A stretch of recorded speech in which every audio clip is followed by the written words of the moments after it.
Nashik industries and manufacturers असोसिएशनच्या तब्बल 2 तास चाललेल्या वार्षिक सर्वसाधारण सभेमध्ये कामकाजावर काही काळ विरोधकांनी आक्षेप घेत गदारोळ निर्माण केला। त्यातच नव्या 21 कार्यकारिणी सदस्यांची हात उंचावून निवड प्रक्रिया राबवण्यात आली असून लवकरच पदाधिकाऱ्यांची निवड केली जाणार आहे। निमा हाऊस या ठिकाणी मंगळवारी निमा हाऊसला सर्वसाधारण सभा निमाचे अध्यक्ष धनंजय बेळे, उपाध्यक्ष आशिष नहार, राजेंद्र आहिरे, सचिव निखिल पांचाळ, सहसचिव मनीष रावल यांच्या प्रमुख उपस्थितीत पार पडली। या सभेच्या अध्यक्षस्थानी धनंजय बेळे होते। या सभेमध्ये प्रामुख्याने संस्थेची घटना दुरुस्ती, नव्या कार्यकारिणी समितीची निवड यांसह नाशिकला नवीन गुंतवणूक कशी होईल याबाबत चर्चा करण्यात आली।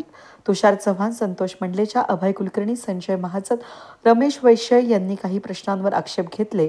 दरम्यान नवनियुक्त कार्यकारिणीद्वारे नव्या घटनेचा मसुदा तयार करून तो येत्या 30 जूनपर्यंत सभासदांना ईमेलद्वारे पाठवला जाईल।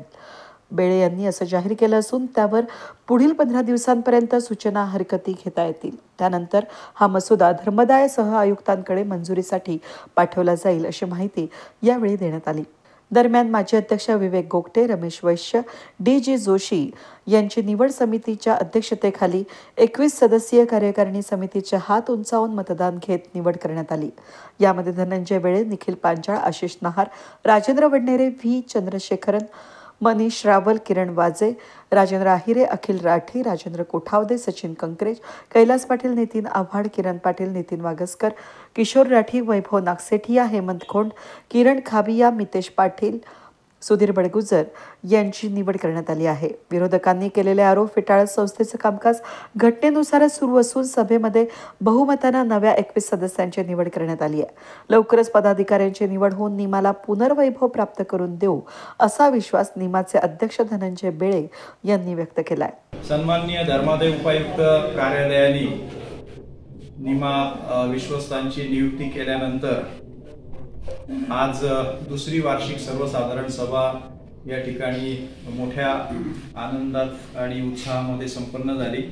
अतिशय खेळीमेळीच्या वातावरणामध्ये व 82च्या असलेल्या घटनेमधील तरतुदीवरून चर्चात्मक पद्धतीने अनेक सभासदांनी विचारलेल्या प्रश्नांना समर्पक उत्तरं देत व सर्व वार्षाचा आढावा घेऊन अतिशय चांगली अशी ही बैठक संपन्न झालेली आहे। आणि आजच्या बैठकीमध्ये पुढील वर्षाच्या नूतन कार्यकारिणीची निवड घटनेमध्ये असलेल्या तरतुदीनुसार बहुमताने एक समन्वय समिती माजी अध्यक्षांची सन्माननीय विवेकजी गोगटे, डी.जी. जोशी व रमेश वैश्य यांच्या नेतृत्वाखाली नेमलेल्या समितीने जाहीर केलेली आहे। त्यामुळे हर्ष उत्सुल्लात आणि नवीन वर्षाच्या स्वागताला निमा नव्या दमाने आणि नव्या जोशाने निमा काम करेल। जी नवीन मंडळी आलेली आहेत, ज्या मागील सहकाऱ्यांनी सहकार्य केलेले त्यांचे मनपूर्वक आभार मानत असताना, अभिनंदन करत असताना येणारी टीम सुद्धा तेवढ्याच उत्साहाने सगळं काम करेल असा आम्हा सर्व टीमचा विश्वास आहे। आणि नक्कीच निमाचा नावलौकिक जो पूर्वीचा होता तो प्राप्त करून देण्यामध्ये जे यश आम्ही संपादन केलेले त्याही पुढे जाऊन नाशिकच्या विकासाच्या दृष्टीने, नाशिकमध्ये नवीन गुंतवणूक आणण्याच्या दृष्टिकोनातून, नाशिकमध्ये सौहार्दपूर्ण वातावरण निर्माण करण्याच्या दृष्टिकोनातून असलेल्या सर्व कामं हे उद्योजकांच्या हिताची ही निमा करेल अशी ग्वाही या ठिकाणी मी देतो। सर्व सभासदांचे, सर्व स्टाफचे आणि सर्वांचे या ठिकाणी मनपूर्वक आभार मानतो। धन्यवाद। दरम्यान अनेक नवीन उद्योजकांना या कार्यकारिणीमध्ये संधी देण्यात आली असल्याने पुढील वर्षातील निमाचं काम अधिक जोमाने करण्यात येईल असा विश्वास यावेळी व्यक्त करण्यात आलाय। वेद न्यूजसाठी प्रतिनिधी कमलाकर तिवड्यांसह मी मनाली गर्गे, नाशिक।